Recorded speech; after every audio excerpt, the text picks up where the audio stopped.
de vos parcours. Radio Kédou, le journal avec Sotelma Malitaire.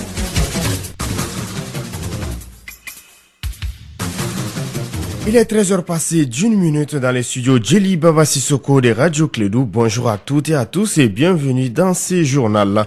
La coordination des mouvements de l'Azawad et la plateforme ont signé un accord consensuel pour la gestion de la ville de Kidal. Ces points d'accord vous seront lus par les porte-paroles de ces deux mouvements dans ce journal.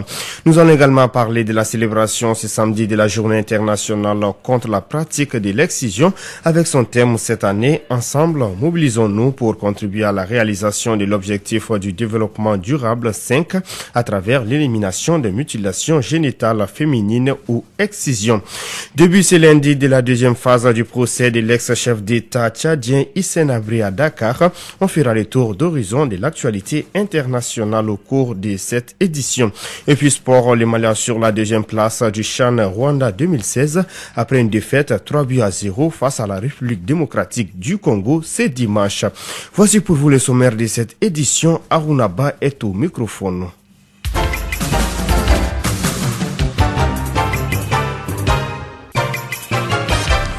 Tout d'abord, une ébénisterie est partie en fumée à l'ACI 2000 en commune 4 du district de Bamako, non loin de l'ambassade des États-Unis, tout juste derrière la cour constitutionnelle. Le feu dont on ignore la cause a consumé presque tous les meubles, selon un employé.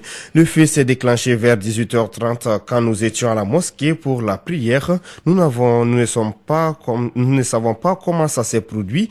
On a quand même tout perdu, a donc déclaré un employé. Les enquêtes sont déjà en cours pour déterminer la cause de l'incendie. En tout cas, ce sont des millions qui seraient partis en fumée car l'ébénisterie semblait être bien fournie.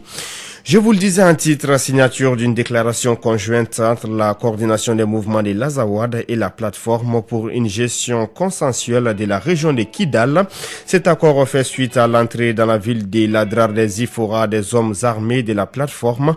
Le porte-parole de la coordination des mouvements de l'Azawad et de la plateforme Moulay Ould Moulay revient sur les 8 points de cette déclaration.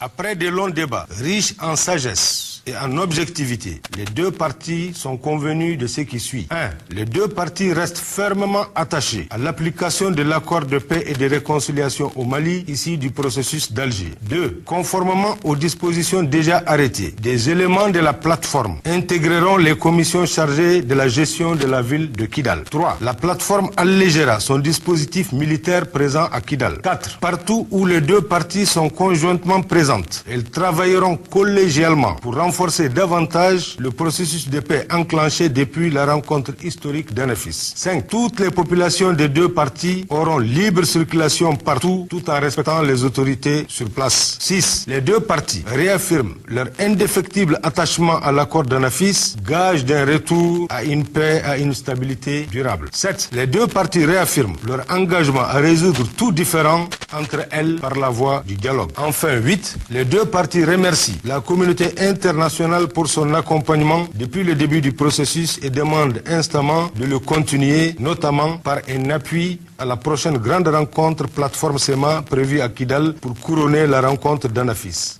À l'instant, Moulay Ould Moulay, porte-parole de la coordination des mouvements de l'Azawad et de la plateforme. Fin du programme national médiateur pour la paix avec son thème promotion de la paix et du vivre ensemble. Ce projet était initié par le concours de l'ambassade des États-Unis d'Amérique au Mali. Il a permis de former plusieurs jeunes leaders du Mali sur le concept de paix. Kassim Traoré, reportage.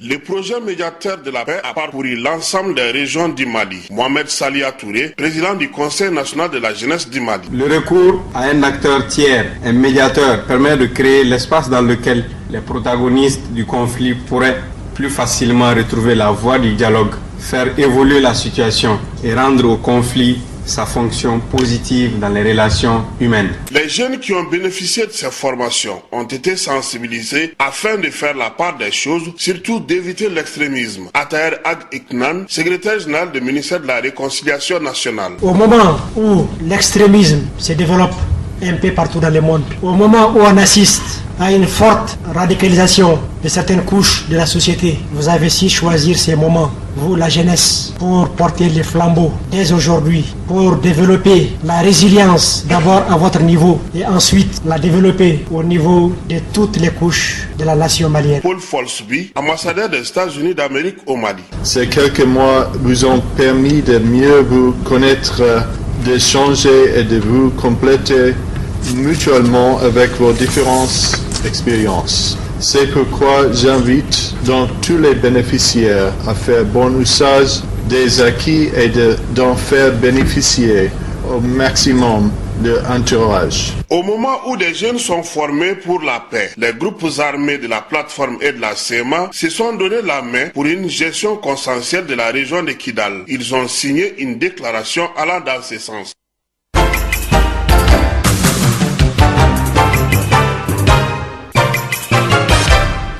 Des vivres pour les Maliens rapatriés de la Libye, la donation a été faite ce week-end à Bamako par l'ONG Al-Farouk à nos compatriotes récemment revenus de la Libye. Ils ont tous bénéficié d'un kit alimentaire. Des précisions avec Latif Diallo, il est le responsable planification et développement à l'organisation non gouvernementale Al-Farouk. Ces propos sont recueillis par Mahamadou Khan. On a décidé d'organiser cette cérémonie pour une remise de dons pour nos confrères ce sont des frères qui sont victimes de la crise libyenne et qui sont venus présentement. Donc on a décidé de les accueillir aujourd'hui pour leur donner quelques remises symboliques.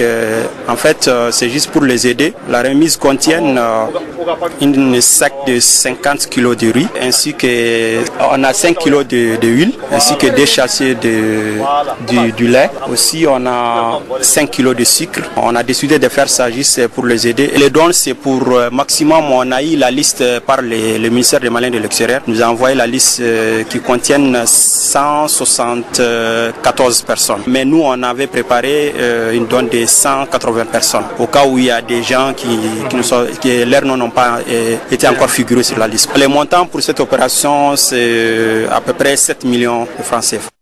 À l'instant, Latif Diallo, responsable planification et développement à l'ONG Al-Farouk. À présent, l'actualité hors de nos frontières au Burkina Faso, l'Australienne Jocelyn Elliott, 84 ans, a été relâchée ce samedi grâce à l'aide du Niger après avoir été kidnappée avec son mari médecin à mi-janvier au Burkina Faso par des djihadistes liés à Al-Qaïda au Maghreb islamique, est arrivée ce matin à Ouagadougou. Le procès de l'ancien président tchadien Hissène Habré, jugé à Dakar par un tribunal spécial africain pour crimes contre l'humanité, crimes de guerre et actes de torture entre ce lundi dans sa deuxième phase. Il se caractérise par les plaidoiries des parties civiles et de la défense ainsi que les réquisitoires du parquet. En Syrie, le dimanche 7 février, l'armée syrienne appuyée par l'aviation russe s'est approchée de Tal Rifat, l'un des 3 derniers bastions rebelles dans la partie nord de la province d'Alep, à une vingtaine de kilomètres de la frontière turque. La situation fait craindre aux ONG un drame humanitaire.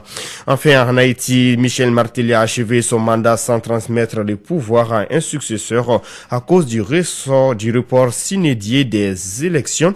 En donnant hier son dernier discours à la nation, il a exprimé ses regrets face à cette situation inédite pour son pays. Il a expliqué qu'il assumait seul ses échecs et son plus grand regret reste celui d'élections présidentielles différées. Le président sortant n'a donc pas transmis son écharpe bicolore à son successeur, mais c'est le président de l'Assemblée nationale qui l'a percé. Il est 13h passé de 10 minutes dans notre studio. Clé de l'info, c'est également sur www.info-mali.com.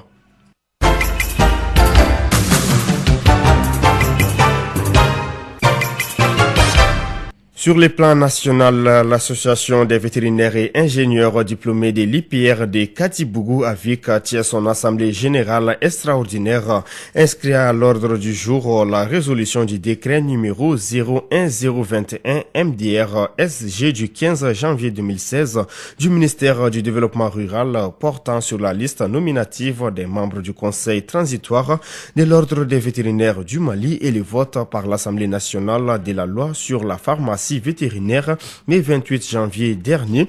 La rencontre s'est tenue ce week-end à la maison de la presse de Bamako. Oumoudamele, reportage.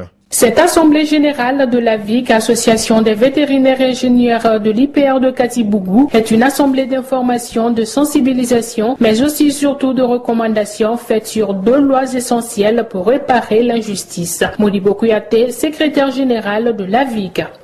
Il s'agit du vote par l'Assemblée nationale du Mali de la loi sur la pharmacie vétérinaire et également de la décision 2016-021 du ministre du Développement rural sur la mise en place ou la liste nominative du Conseil transitoire de l'ordre des vétérinaires du Mali. Dans l'exercice de la fonction vétérinaire au Mali, il est démontré que 70% des cabinets et pharmacies sont détenus par des ingénieurs d'élevage de l'IPR, mais dans l'espace UEMOA, le Mali n'est pas marginalisé et c'est là suite à l'application de la loi 01-021. Une des inquiétudes par rapport à cette loi, parce qu'on ferme la porte à des Maliens qui ont exercé ce métier-là pendant plus de 20 ans, pour les plus jeunes, puisqu'on est effectivement dans l'Union et c'est d'autres vétérinaires des pays de la sous-région qui viendront exercer à la place de ces Maliens-là. L'exercice vétérinaire au Mali est segmenté en 3, la pharmacie vétérinaire, la clinique vétérinaire et le cabinet vétérinaire. Je peux être en cabinet aujourd'hui, demain j'ai les moyens, j'ai des opportunités pour aller faire la pharmacie vétérinaire. À travers cette loi-là, je ne peux plus le faire en tant qu'ingénieur d'élevage. Pour le secrétaire général de l'association, aucun effort ne sera aménagé pour mettre les vétérinaires dans leurs droits. D'abord dénoncer la loi, ensuite solliciter la sagacité du président de la République pour lui demander de ne pas promulguer en tout cas cette loi-là, pour ne pas quand même faire de l'injustice à ce corps qui a tant donné au Mali en matière vétérinaire. Par leurs efforts, le Mali est en tête aujourd'hui en termes de couverture sanitaire, le taux de médication et vente de produits pharmaceutiques vétérinaires dans la zone Afrique de l'Ouest. Je vous le disais en titre, au Mali, 69% des filles de 0 à 14 et de 91% des femmes de 15 à 49 ans ont été excisées selon l'enquête démographique et de santé EDS 5.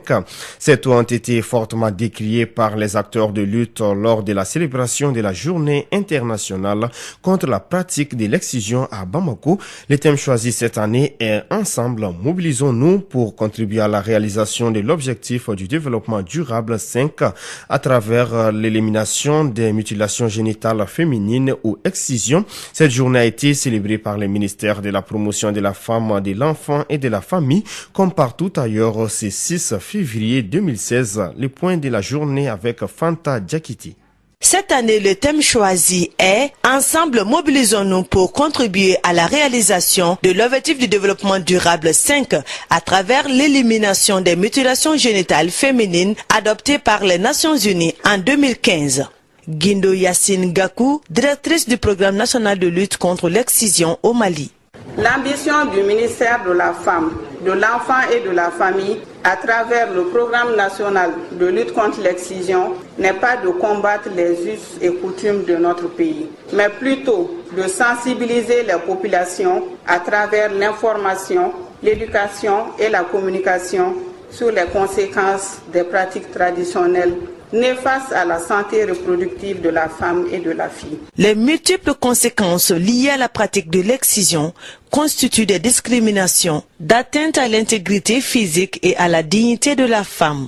Sangaré Oumumba, ministre de la promotion de la femme, de l'enfant et de la famille. Selon l'enquête démographique de la santé EDSM 5, 69% des filles de 0 à 14 ans et 91% des femmes âgées de 15 à 49 ans dans les premières régions du Mali et le district de Bamako ont déjà été victimes des mutilations génitales féminines.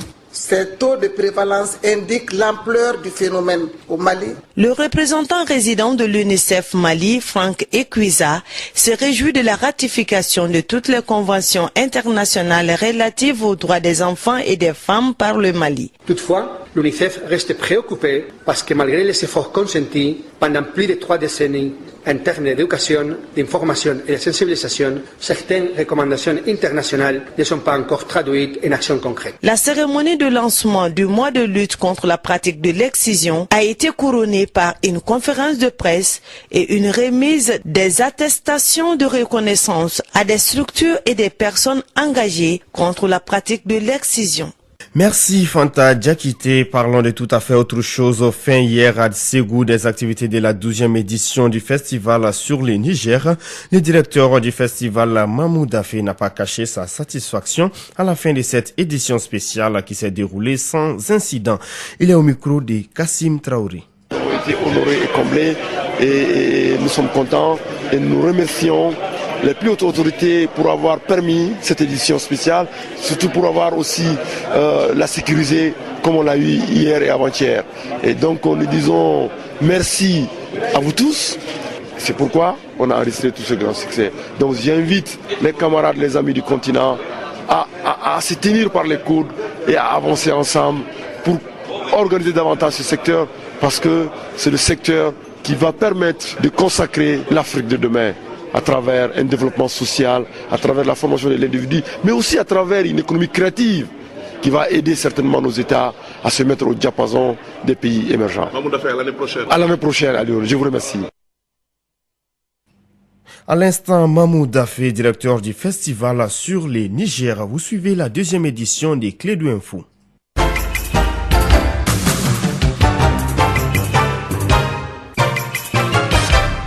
Un mot de sport avant de clore ce journal. La 4e édition du championnat d'Afrique des Nations a connu hier son épilogue par un deuxième sacre de la République démocratique du Congo. Après un premier trophée en 2009, les léopards locaux de la RDC ont battu en finale les aigles du Mali par un score sans appel de 3-0. Auparavant, la Côte d'Ivoire s'était imposée 2-1 face à la Guinée et assure la 3e place de la compétition. Et voici à présent quelques récompenses individuelles de ces champs. Rwanda 2016, Elia Meshak de la RD Congo est désigné meilleur joueur et meilleur buteur avec 4 buts et 2 passes décisives. Le plus beau but de la compétition porte la signature de l'Ivoirien Guessa Serge, un but marqué contre les Cameroun. Le trophée du fair play revient également à l'équipe congolaise. Les 11 types à présent, Léhi Matampi RD Congo, Abdul Karim Dante du Mali, Duel Kimwaki RD Congo, Cheikh Ibrahim Komara de la Côte d'Ivoire, Mohamed Youla, Guinée, Ibrahima Souri Sanko également de la Guinée, Elia Meshak, RD Congo, Guessa Serge de la Côte d'Ivoire, Amidou Sinayoko du Mali, Jonathan Bolingi, RD Congo et enfin Sekou Koïta du Mali. Et voilà ce qui met terme à cette édition, la 2e des Clés de Info qui vous a été présentée par Avunaba, mise en onde par Fatou Fall. Retrouvez à l'instant les magazines des sports des Clés de Info. Radio Clédou, le journal.